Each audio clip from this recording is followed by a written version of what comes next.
Hola, soy Patricia Guiara, responsable de Nuevo Alumnado, y si todo esto os ha gustado os voy a contar cómo podéis acceder a nuestro centro universitario. Como ya habéis visto, tenemos diferentes titulaciones. En el caso de estar interesados en un grado universitario, podéis hacer vuestra solicitud de admisión. En este caso deberéis hacer un pago de 200 euros y con ello seguiremos con vuestro proceso hasta el momento de la prescripción oficial. Como ya sabéis, somos un centro adscrito a la universidad pública, por lo tanto también tenéis que hacer la prescripción. No os preocupéis porque nosotros os ayudaremos en todo el proceso.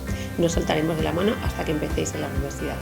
Si vuestro interés es una formación profesional, tenemos de dos estilos. Una formación profesional concertada, que atiende a una prescripción oficial de consellería. Aún no sabemos las fechas, pero generalmente suelen empezar en mayo. Os informaremos a cada uno de vosotros de cómo tenéis que realizarla y tendremos personal para ayudaros.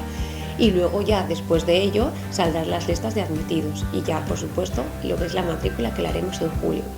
En caso de realizar una formación de ciclos formativos privada, eso significa que la gestión es nuestra, por lo tanto podéis hacer vuestra solicitud de admisión y reservar vuestra plaza con el coste de la matrícula.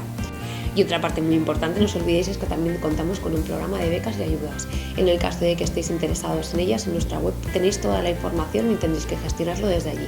Pero os cuento un poquito. Tenemos tanto becas oficiales de Ministerio y Consellería, que tendréis que realizarlos desde cada una de las webs pertinentes, y luego también nuestras becas privadas. Estas becas atienden a dos requisitos, los académicos y los económicos. Con estas becas podéis estar becados al 50, al 90 o al 100% de la totalidad del curso. Importante, no os olvidéis de la política